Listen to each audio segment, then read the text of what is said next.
Let's go ahead and get started. I'm sure people will join in as the time comes. It is a lovely day out right now with this wonderful rainstorm. But Mark, I want to thank you so much for being here this morning to do this wonderful presentation on leadership. If you are watching through our YouTube stream, feel free to drop any questions in the chat there. And if you are watching on the Zoom, feel free to use the chat below. I don't know how interactive Mark's going to be with this whole thing, but if he does want to, answer questions around that, that's totally up to him. But I'm excited to hear what you have to say this morning. So you have the floor. Thank you, Caroline. Yes, feel free to put questions in. I'll probably pause along the way to see for questions, and certainly we'll do questions at the end. So good to see you this morning, and we're going to talk about the leader's greatest strength. Just a quick introduction on me. You can tell from my accent that I ain't from around here. I'm originally from England and moved to Canada actually 22 years ago, 23 years ago now. Moved down here to Erie County 17 and a half years ago, and been here ever since. Love the area. Not so much when there's a tropical storm coming through, but I've been in all kinds of leadership throughout my life, throughout my career, in business and in the nonprofit sphere. Been on all kinds of boards and things, and so I've seen what's good in leadership, but I've also seen what can be improved. And I'm passionate about helping people improve their leadership. And that's why I love to teach these kinds of sessions. And I hope you're going to get something out of today that'll help you to improve your leadership.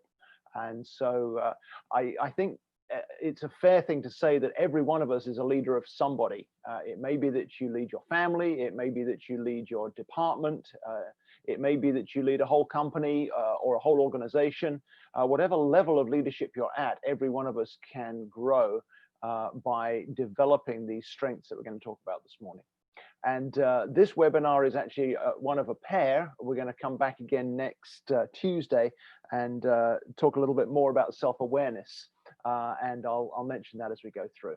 So let me go ahead and share my screen here. I've got some PowerPoints that you can take a look at, and also hopefully you've had a handout sent to you by email by Caroline, and that'll help you just to take some notes as we go through.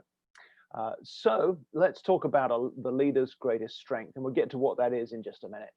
Before we get into that, though, let me ask you to think for a moment. What would you say if I was to ask you the question, who's the best leader you know? Think of the very, very best leader you've ever experienced in your life. Who would that be? And why were they such a good leader? Maybe jot down some notes as you think that through. I know I've got somebody in mind right now who led a huge nonprofit organization with a very fatherly heart, but very clear vision. And I can just imagine him right now. The way he led brought life to so many people. Same for you. Who's the best leader you've ever experienced? It may be a long time ago, or it may be somebody in your life right now.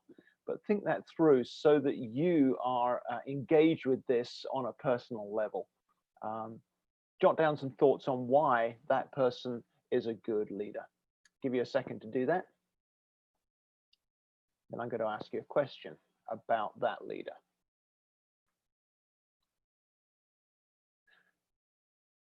All right, let's look at that question then. That person that you've been thinking about, did they lead with authority or did they lead with influence? Let's put that up. Authority is you do as I say. It's the kind of authority that law enforcement officers have, where you do as they say, or you get the consequences. Or there's leaders who lead by influence and they draw others with them. And what I want us to catch right at the beginning here is that the most effective form of leadership, the most fruitful form of leadership, is leadership with influence, because leadership really is influence. John Maxwell is the famous guy for that. His book, The 21 Irrefutable Laws of Leadership, tells us that leadership is influence at its heart.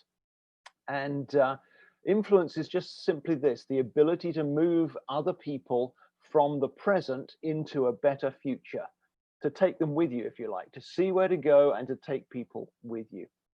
Now, one of my favorite leadership writers is a guy called Dan Rockwell. I'm not even sure he's got any books published, but he does this daily email blog called Leadership Freak.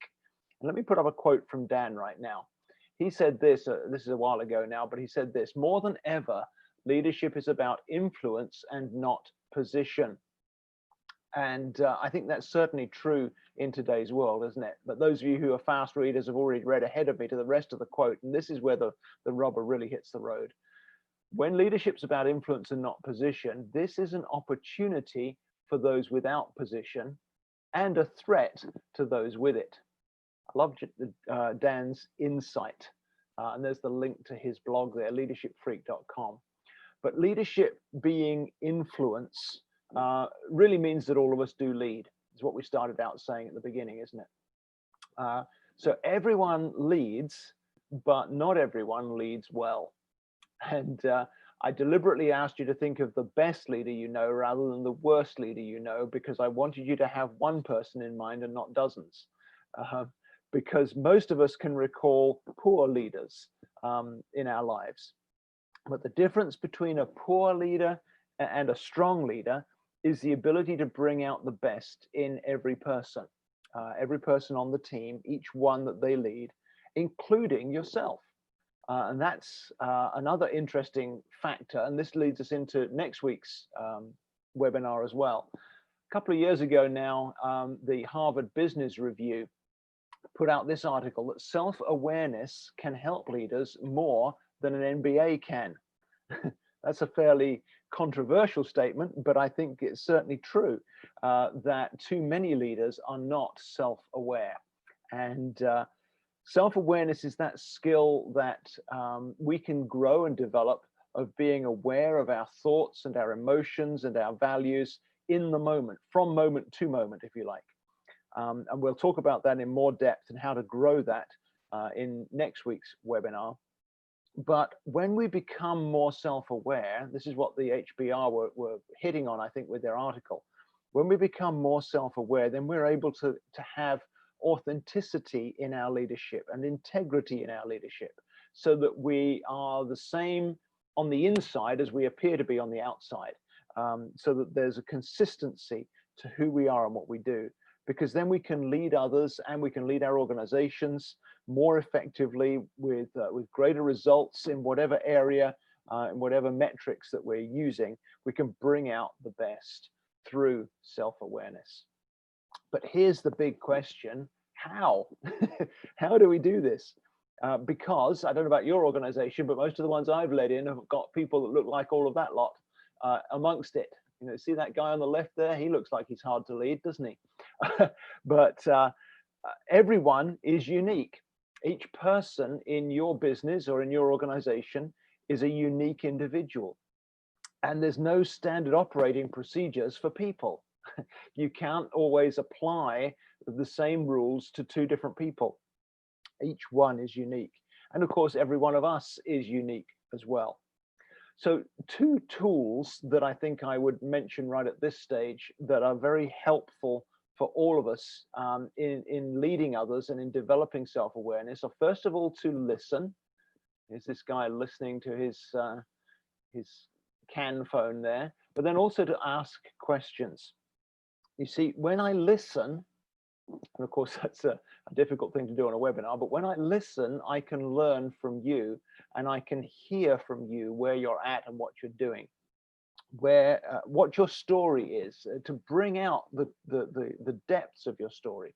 I'm not talking about listening on the level of what did you do at the weekend. I'm talking about listening on the level of what really makes you angry, what really makes you feel passionate about something, or what motivates you. Those kind of listening, and of course I'm now in the process of listening, I'm also doing the other thing I'm suggesting here, which is to ask questions.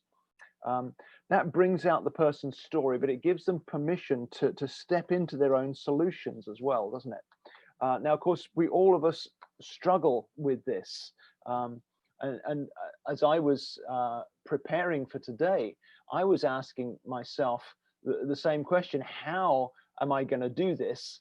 Normally, I do this in the boardroom at the chamber, where we can interact much more easily. And it's very different to do this online. We've all had to get used to a whole new reality through this virus pandemic, haven't we?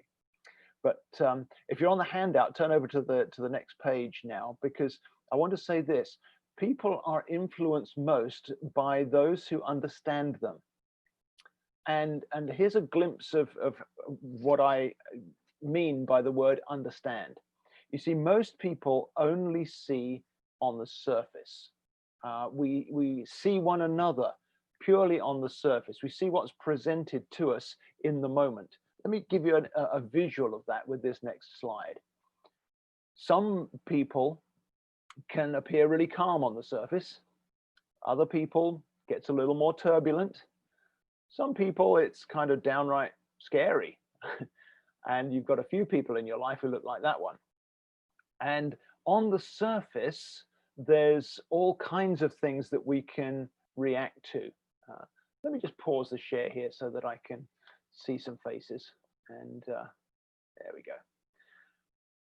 But whether the surface around you is calm or whether it's turbulent, whether it's scary, the people around you, you can ask yourself what's going on under the surface, what's happening below what I can see in the moment, because I can ask that of myself. We're talking about self-awareness. What's going on under the surface of my life right now? Am I curious? Am I anxious? Am I focused on what we're doing, or am I zoned out and thinking about something else entirely? I think those kind of questions have really come to the fore, as so many of us have been living on Zoom much more in the last few months, because it's easy to zone out when it's electronic like this, and everybody's in their little Brady Bunch style box on the screen. But let me go back to the share screen for a second here and show you this next clip, because under the surface there can be trouble or there can be treasure, and there could be both. But until we get under the surface, we don't know what's there. And knowing what's under the surface helps me to be real, helps me to engage it. Whether there's trouble there or whether there's treasure there, I need to know if I'm going to be a leader. Ignoring what's under the surface is never going to help me to lead in whatever the circumstances. And I realize I'm speaking in general terms, but I'm hoping you can apply this to your specific situations in your business or in whichever organization you lead. So when I know what's under the surface, then I can deal with it, then I can be real with it, then I can account for it in my leadership. So as I was wrestling with how to present this today, I started to think about, well, what's under the surface for me? What's going on below the surface of what you see from this English guy on the video just presenting? And what's going on under the surface for me is that primarily my motivation is to encourage people. And so I need to connect with those I want to encourage. That's partly why I went off and figured out some of these visuals, so that you'd see something, not just hear my voice, because I wanted to increase connection. But I also love to have a plan. I love to have a strategy to communicate clearly. So again, understanding what was going on under the surface in myself enabled me to go over this several times to create a plan of how do I develop this in a way that hopefully you can follow with me, my train of thought and what I want to communicate to you. So as I'm thinking about what's under the surface for me, I realized that thinking about under the surface splits understand into two words. And I got this kind of visual, excuse me, this visual came to me. Let me show it to you on the screen here. When I get under, then I can stand on what I find there. So understand means to get under the surface and then to stand on what I find. And as leaders, that's what we need to do with each of the unique individuals that we're leading. You may have a small team, you may be leading a whole big team, but if we can get under the surface and stand on what we find there, that is our greatest strength. That understanding, standing on what's under the surface, getting below the superficial is the leader's greatest strength. And it's the thing that so few leaders have the courage to do. I think about one occasion back when I was leading a department in a big organization. We were responsible for lots of big events, big conferences, lots of registrations happening. And I had one particular lady on my team who just came across as so unhelpful and so bitter all the time. And with her, we had to get under the surface of what was going on in order to figure out what was going on inside of her. And to be able to then stand on what we found. It was quite a scary thing because this lady had all of her walls up of don't get close to me, don't dig into what's going on, and that kind of thing. Turned out that in processing registrations, it really was pushing all of her buttons of how could she please people. She really wanted people to have a good experience, but the more registrations she took, the more stressed she got, because this meant there were all these different people and she could never figure out how she was going to please them. And so for her, how we stood on that under the surface recognition, once we discovered it, was actually to move her to a different position where she could deal with individuals one at a time. So she shifted to check-in rather than registration, and she was much happier in that situation. It's a simple little example, but that understanding both benefited the organization because now we didn't have an angry, grumpy lady with attitude taking registrations, but also the people who came to check in felt like here was somebody who cared for them, and she flourished in that setting because she was in a place that fitted her personality, fitted her wiring. So what's going on under the surface? Let's take the rest of our time together to really grow that strength of understanding. You know, emotional intelligence, that understanding of what's going on under the surface of me, as well as other people, has really come to the fore in the business realm in the last 10 or so years. And it really helps the leader to discover what's going on under the surface of the people around them. Now, for many of us, that can be a challenging or a threatening thought because people are so much harder to deal with than some of the other metrics of business and the other variables. You know, it can feel nebulous, it can feel touchy-feely because it's a people process. But I want you to pause for a second here. Let me take that visual down again and pause with me for a moment and think about how you feel about understanding your people. So what's going on under the surface for me as I think about understanding other people? See, for some of us, that could create a sense of anticipation, but for others, it may generate more of a sense of anxiety. It could be that there's uncertainty. Well, how do I do that? What am I going to do? What if I discover stuff that I don't want to discover? Maybe there's a sense of inadequacy. Some of us, you may feel puzzled about where to begin. Others of us more likely to feel that I can't wait to begin to find out what's going on under the surface of my people. So understanding people can seem so much harder than many of our other leadership tasks. And I get that. But it's something that I've learned is so essential for all of us to grow that skill. So let me give you this angle on it first off. Many of our strategies in leadership, many of the tools that we use in our day-to-day leadership are actually forms of understanding. If you think about risk assessments, for example, it's understanding what's out there so that we can assess the risk of it.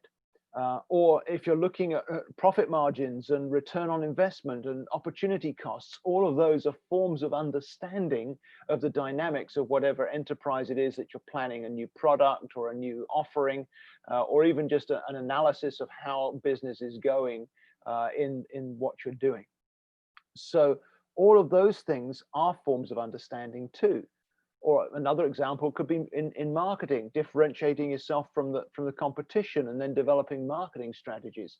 Those are forms of understanding as well, but those are forms of understanding that we're maybe more familiar with. Even when you look at training, the way we do training has changed recently, hasn't it? Because you can't just pull people into a classroom anymore or assign them to a mentor to train them in whatever skills they need to learn in your organization or in your business. We've had to think of other ways of training people. But I think all of us intuitively know that just giving people a handout doesn't train them adequately either. We have to interact with what we're training in. So understanding how training works is another form of understanding. And this is where it begins to get closer to people. All of these understandings go below the surface to find out what's going on underneath. If I was to use an accounting analogy, it's the difference between reading your bank statement and your profit and loss report. The bank statement tells you where the money is and isn't, but the profit and loss report tells you so much more. It tells you which cost centers are generating profit for you, what's draining in your business, those kinds of things. So we've got to get below the surface and use analytics to be able to understand our people, because the leader's greatest strength, we've said it many times, is understanding strengths and weaknesses. So what if we were to apply those same approaches of getting below the surface to our teams?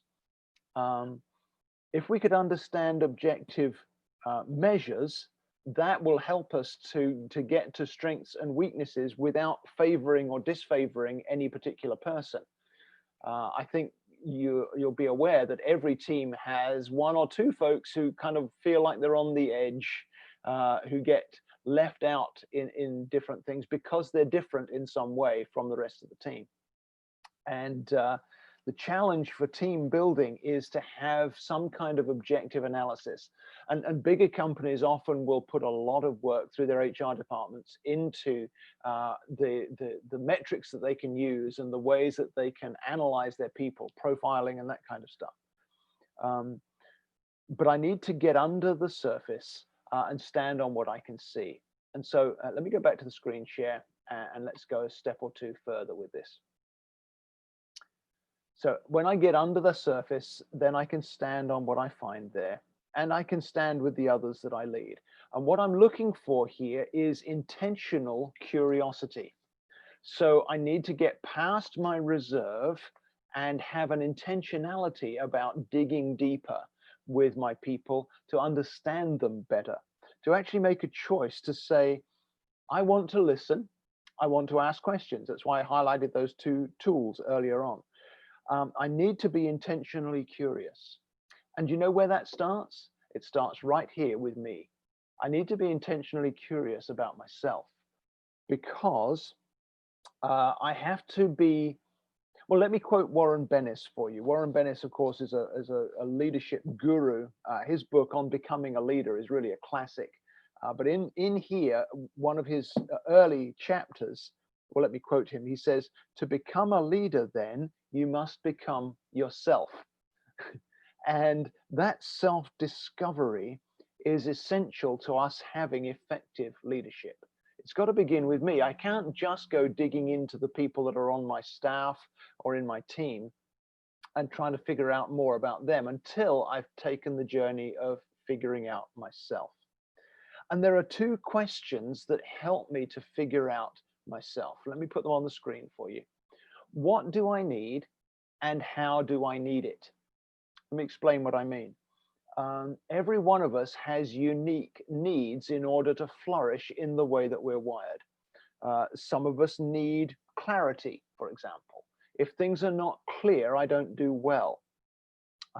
But the second question is just as important as the first. I may answer the what do I need question with I need clarity, but how do I need it?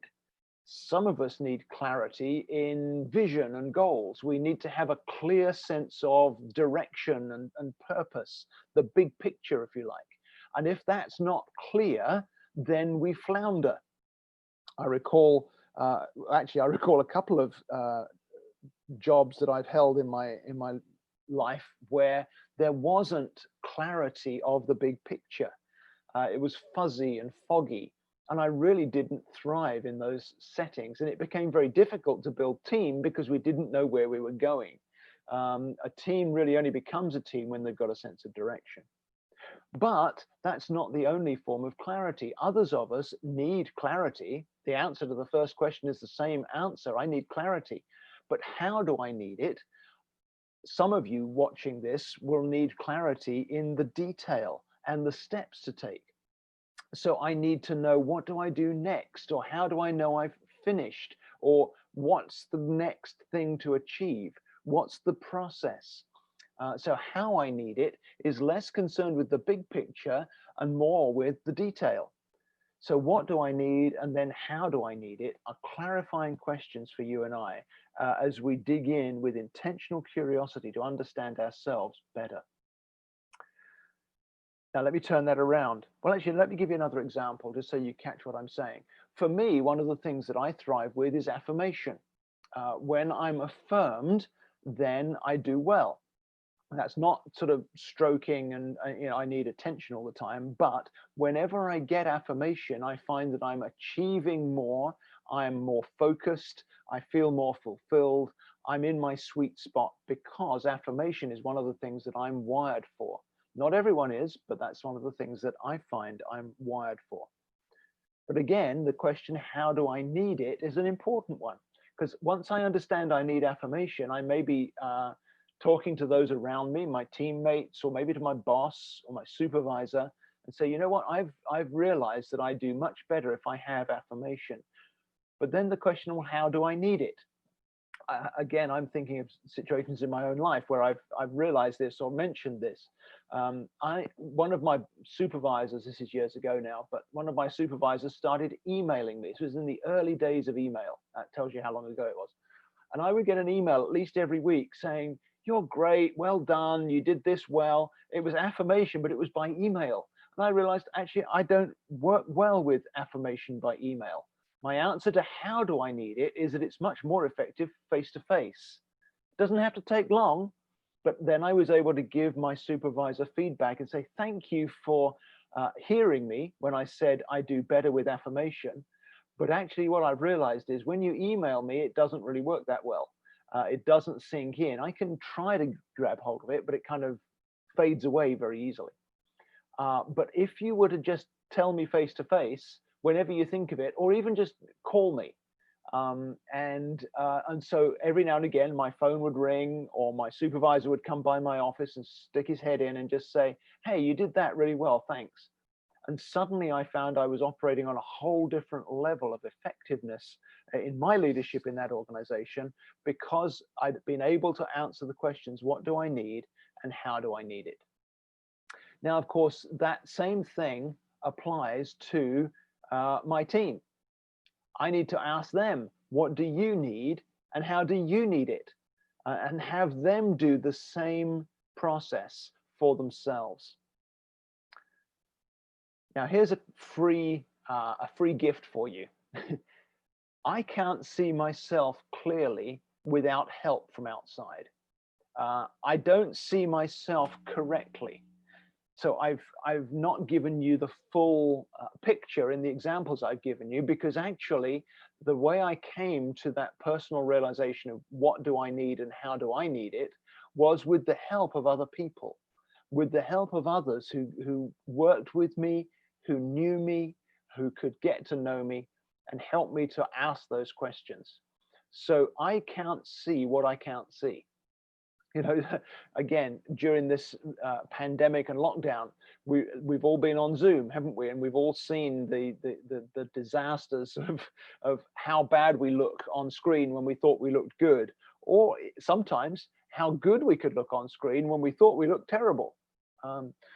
As you can tell, I've kind of got a makeshift structure here because the storm came through and the lighting I thought I had for my setup here changed dramatically. So I had to put a sheet up behind me and get a light and make it so you can still see me. And it doesn't look that great, does it? But actually it looks better than I thought it was going to look. And seeing ourselves clearly is something that other people can help us with. We need people around us who will help us to ask ourselves these questions and help us to ask one another these questions. What do I need? How do I need it? What do you need? And how do you need it? And my goal is to be that for others. That's why I do what I do. That's why I enjoy what I do. Helping people find answers for themselves by listening and by asking questions. We need people who help us to see ourselves clearly. So let me see if I can help you with that just in a couple more steps here. Here's a first step, and this is on your handout if you've got one in front of you there, or if you've got just a notepad or piece of paper there for you. Do this for yourself first of all. You see, if we start to divide people down into types or categories, there are three basic categories that we could divide people into. There are people who are primarily cognitive. They think and they figure things out and that sort of stuff, and they're mind-based in that kind of way. Then there are other people who, as we interact with them, we discover that they're primarily heart-based. It's not that they don't think, but they feel more than they think. And then there's a third category of people, and they're the action people. They're the ones who will always do what needs doing. The person who clears the table after the team meeting. Do you remember team meetings? We used to have those before the virus, didn't we? The person who sees that the paper's running low in the photocopier and fills it up. The person who sees what needs to be done or what needs to be fixed and gets on with it. They're action-based. And every good team has people in all three of these categories. But let me turn it back to you for a second. Think about what describes me in these three categories. So in the cognitive category, which of these words stand out to you? I think, I reflect, I consider, I take time, I'm deep, I'm resourceful, I plan, I manage, I discover, I'm patient, I'm loyal,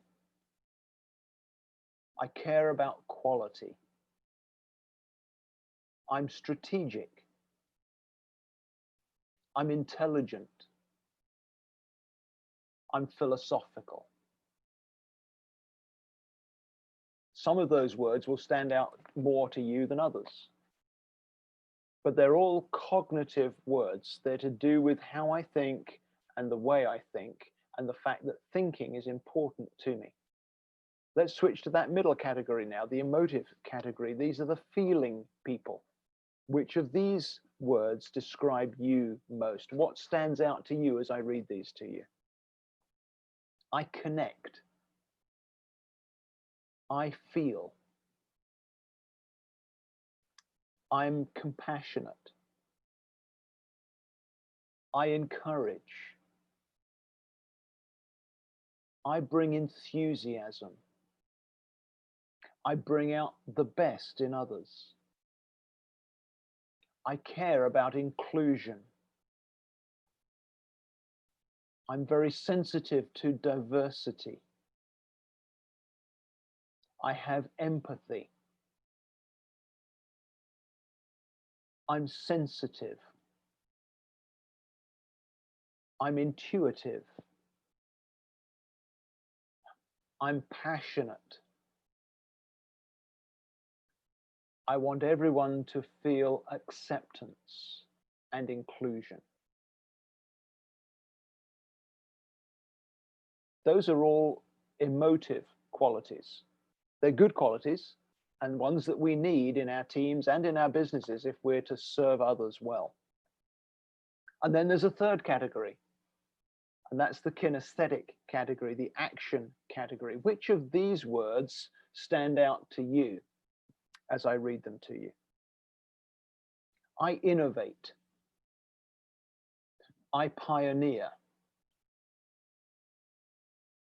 I'm methodical. I start things. I finish things. I'm reliable. I raise the standard. I take action. I have courage. I'm diligent. I'm forceful. And I can be trusted. All of those are kinesthetic qualities that many of us can identify in our own lives. Now, every one of us is different, and the words that stood out to you will be different from the words that stood out to me or to others listening and watching. But all of us have aspects of all three of those categories within our own makeup, within our own wiring. And when you can get a clear idea of your own wiring, your proportions of those three different categories, and particularly the qualities within those categories that stand out the most for you, then that will begin to set your leadership apart from that of many others. Because as Warren Bennis says, you have to become yourself. It's no good trying to pretend to be or aspire to be like some other leader. I couldn't be Richard Branson, and I couldn't be Elon Musk, and I couldn't be Brene Brown or any of these other famous people that we see as leaders. I don't know why those three just came to me, but anyway, you can't be somebody else, but you can be you. But too many leaders don't recognize that being themselves is the first key. Understanding myself and then being myself.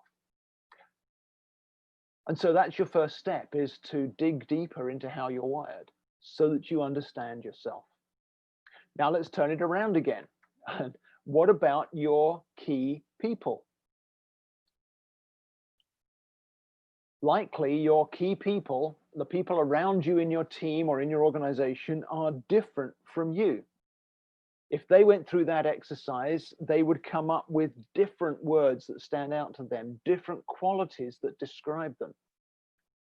The question is, can you figure out how they differ from you? And here's another free one.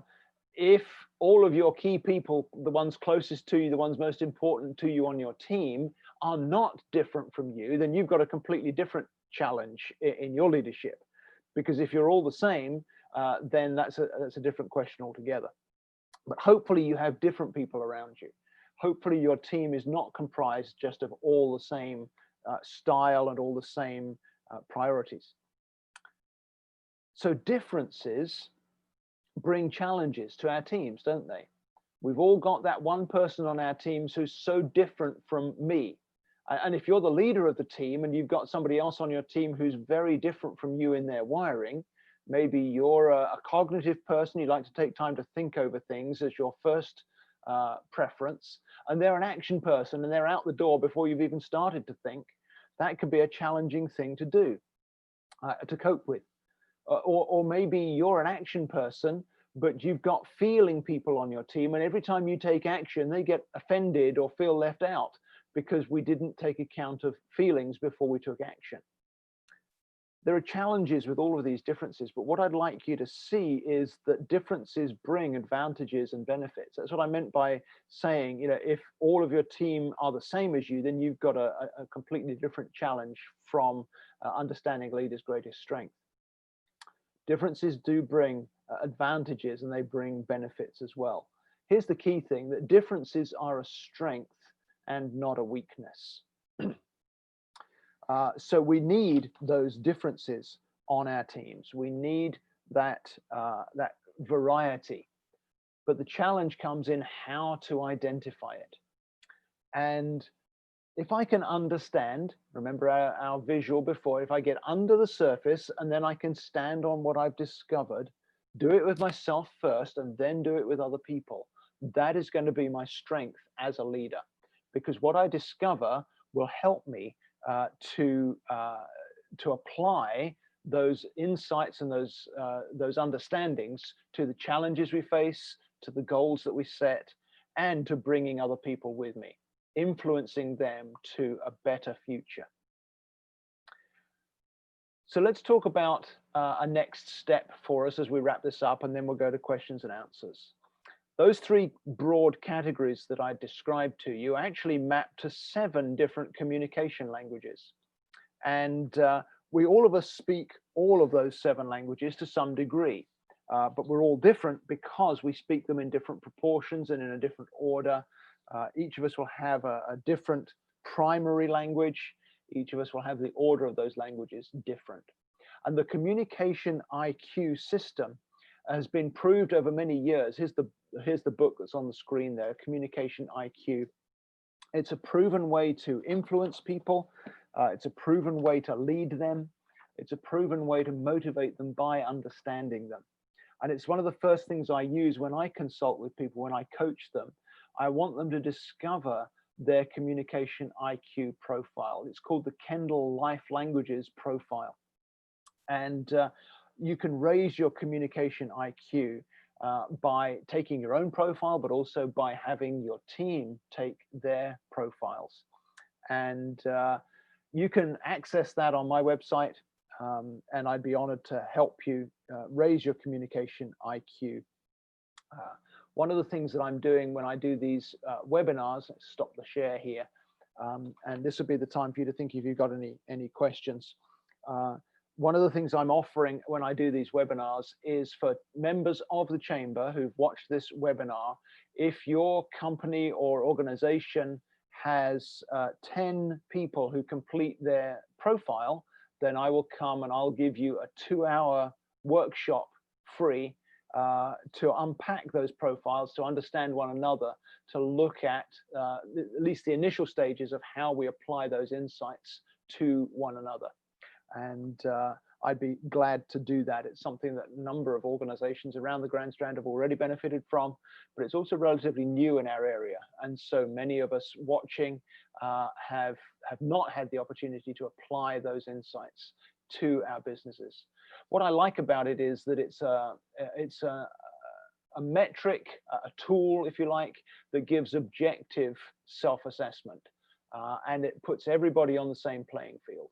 We'll talk more about it next week when we look at self-awareness in greater depth. But understanding my people is my greatest strength as a leader. And that is one tool we can use to help us to do that. So we've got about 10 or 15 minutes left in our time together. We may not use all of that, but if you have any questions, I'd be glad to answer them. You can either put them in the chat. That would be the simplest way probably, but you're welcome to ask questions at this point. Anything that we've said already you'd like clarification on.